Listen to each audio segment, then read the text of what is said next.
우리가 어제 읽었던 사무엘상 5장의 내용에서 다곤 신당 앞에다가 여호와의 궤를 그 앞에 두고 자신들이 섬기는 신이 이스라엘의 신보다도 더 위대하고 더 크다라는 것을 드러내기 위해서 자신들이 섬기는 그 신당 앞에다가 여호와의 궤를 놓은 겁니다. 승리의 전리품으로 여긴 것이죠. 여러 차례 우리가 이야기하지만 이 고대의 전쟁은 단순히 군사력과의 싸움만이 아니라 신들과의 전쟁이라고 말할 수 있다 이 말이죠. 그래서 블레셋 군사들이 그토록 들은 소문에 의해서 두려워했지만 막상 싸워보니까 오히려 자신들이 더 큰 승리를 하게 되었고 이스라엘의 신보다도 우리가 더 강력하구나 하는 것들을 드러내기 위해서 자신들의 신 앞에 아주 복종시키기 위해서 복속시키기 위해서 그 여호와의 궤를 놓지만 그 일이 있고 난 다음부터 이 신당에 있는 다곤 신이 무너지게 되면서 여호와의 궤 앞에 얼굴이 목이 부러져 가지고 마치 이 여호와의 궤 앞에 경배하는 것과 같은 그런 모습을 발견하게 되죠. 하루가 또 지나서 보니까 그때는 몸뚱이만 남고 다 부서져서 여호와의 궤 앞에 엎드러져 있는 것을 보면서 충격을 받게 된 겁니다. 그 일과 동시에 그곳에 있는 이 블레셋의 5 대표적인 도시들이 있는데 이 도시들마다 여호와께서 치신 독한 종기로 인한 재앙들이 넘치게 되면서 무수하게 많은 사람들이 죽게 된 것입니다. 이러한 사건들을 걷잡을 수가 없었던 거예요. 그래서 도무지 안 되겠다. 이렇게 사람들이 이야기하면서 이 여호와의 궤를 어떻게 이것을 처리해야 될지 그 방도를 찾기 시작하는 겁니다. 옮겨가는 지역마다 큰 재앙이 임하게 되는 것들을 보면서 그들이 두려워할 수밖에 없었던 거죠. 어떻게 할 수 없어서. 그러나 분명한 것은 그들의 땅에 두어서는 결코 안 되겠다 하는 것을 깨닫게 된 그러한 사람들이 이제 여호와의 궤를 어떻게 이스라엘로 다시 돌려보낼까 하는 방도를 찾는 겁니다. 블레셋 지역에 있었던 기간이 굉장히 오랜 시간이 있었습니다. 7개월 동안 이 블레셋에 있으면서 여호와의 심판이 그 블레셋 지역을 강타하게 됨으로써 그들이 더 이상 견딜 수 없는 지경에 이르게 된 것이었어요. 블레셋 사람들이 제사장과 복술자들을 불러가지고 이렇게 이야기합니다. 2절에 우리가 여호와의 궤를 어떻게 할까? 그것을 어떻게 그 있던 곳으로 보낼 것인가? 우리에게 가르치라. 그랬더니 그 사람들이 궁구한 끝에 이렇게 제안을 하는 겁니다. 이스라엘의 신의 궤를 돌려보내려거든 거저 보내지 말고 그에게 속건제를 드려야 할 것이다. 병도 낫고 그의 손을 너에게서 옮기지 아니하는 이유도 알게 될 것이다. 이렇게 말하고는 그러면 어떻게 무엇으로 속건제를 삼을 것인가 라고 물으니까 대답해 주기를 금독종 5 금쥐 5마리 이것을 상자에다가 넣어서 이것을 돌려보내라 하는 겁니다. 이것은 하나님께서 명령하고 계시는 그런 제사의 방식과는 전혀 다른 방식이에요. 그러나 이방의 족속들이 어떻게 하나님 앞에 제사하는 법을 알겠습니까? 자기들 나름대로 우리가 이렇게 하면 안 되겠다 해서 이제 그러한 이해를 갖추어서 이제 돌려보내는 거죠. 5절 말씀에 보면 그러므로 너희는 너희의 독한 종기의 형상과 그곳에 친 그 벌 그것을 표현하는 거죠. 그것이 하나님께로부터 왔다라는 것을 표현하기 위해서 이렇게 한 것일 겁니다. 너희의 독한 종기의 형상과 땅을 해롭게 하는 주의 형상을 만들어 이스라엘 신께 영광을 돌리라. 그러한 재앙을 내리신 분이 이스라엘의 신이시다. 그분이 하신 줄 알고 그것을 그분께 영광을 돌리라 이렇게 말하고 있는 겁니다. 혹 그렇게 한다면 그의 손이 너희와 너희의 신들과 너희 땅에서 가볍게 하실지 모르겠다 이렇게 제안을 하게 된 것이에요. 그러면서 또 말합니다. 옛적에 이스라엘 백성들을 애굽에서 건져낼 때 이 애굽왕 바로가 계속적으로 자기의 마음을 완강하게 하고 강팍해 함으로써 결국 더 큰 재앙을 받았던 일들을 그들에게 상기시키면서 괜히 이런 거 가지고 억지 부리고 고집 부렸다가는 더 큰 재앙 받는 줄 알고 그런 마음 품지 말고 빨리 이 일들을 제대로 처리할 것을 제언하는 것이에요. 6절에서 애굽인과 바로가 그들의 마음을 완악하게 한 것 같이 어찌하여 너희가 너희의 마음을 완악하게 하겠느냐. 그가 그들 중에서 재앙을 내린 후에 그들이 백성을 가게 함으로 백성이 떠나지 아니하였느냐. 이렇게 말하는 겁니다. 그래서 고집 부린다 한들 억지 부린다 한들 이것은 해결될 수 있는 이런 일이 아니기 때문에 빨리 그 괴를 돌려 보내는 것이 살 길이다. 이렇게 이야기를 한 것입니다.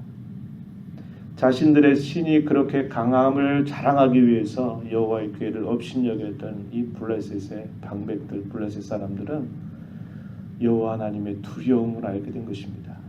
7개월이라고 하는 기간 동안 붙잡아 둔 게 참 어리석었던 일이고 그 붙잡아 둔 기간만큼 그들은 큰 재앙과 심판을 받게 되는 시간들이었음을 보여주고 있어요. 그러면서 방도를 구체적으로 제시합니다. 자, 새 수레를 하나 만들어서 멍에를 매지 아니한 젖나는 소 2마리를 끌어다가 그 수레에 메우고 그 수레 위에다가 여호와의 궤를 싣고 또 석권 제물로 드릴 금으로 만든 물건들 그것을 상자에 담아서 그곳으로 돌려 보내라는 겁니다. 그래서 어디로 먼저 보내게 되냐면 접경 지역입니다. 이스라엘과 블레 접경 지역이었던 이 베세메스라고 하는 곳으로 가게 하는데, 자 이런 것을 가지고 테스트를 하는데 9절 말씀에 한번 보십시오. 만일 괴가 그 본 지역길로 돌아 올라가서 베세메스로 가면 이 큰 재앙은 그가 우리에게 내린 것이요 그렇지 아니하면 우리를 친 것이 그의 손이 아니요 우연히 당한 것인 줄을 알리라.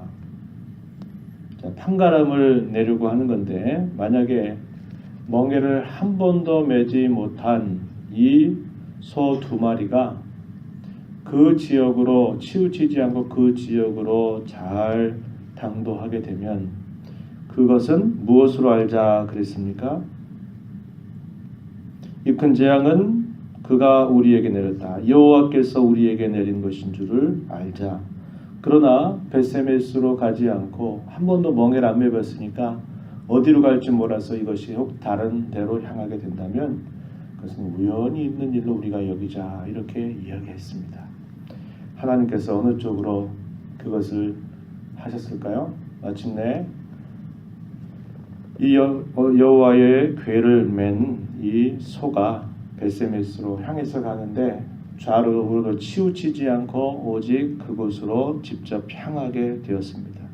12절에 암소가 베세메스 길로 바로 행하여 대로로 가며 갈 때에 울고 좌우로 치우치지 아니하였고 블레셋 방배들은 베세메스 경계선까지 따라갔다.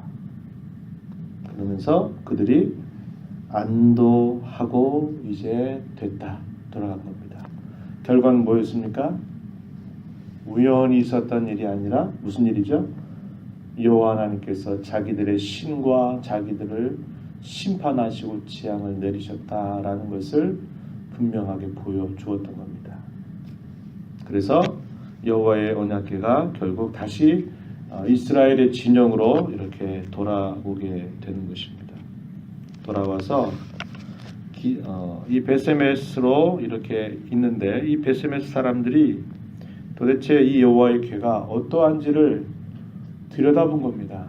절대로 그래서 안 된다. 들여다보게 되니까 거기에서 여기 19절 보면 70명 정도가 들여다본 일로 인해서 결국 죽게 된 겁니다.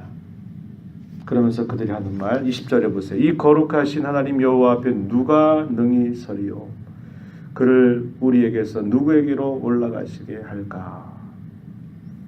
두려운 줄 알았던 겁니다. 두려운 줄 알았어요.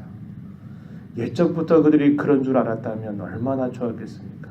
사사 시대부터 계속적으로 그들이 하나님을 두려워할 줄 알고 하나님을 경외할 줄 알았다면 그렇게 블레셋 진영의 2차에 걸친 전쟁의 패전을 통해 가지고 그런 일을 당할 필요가 없었던 것이고 350여 년 가까운 시간 동안 계속됐던 사사시대의 악순환이 반복될 필요가 없었던 것이에요. 근데 하나님을 두려워하지 않았던 것입니다.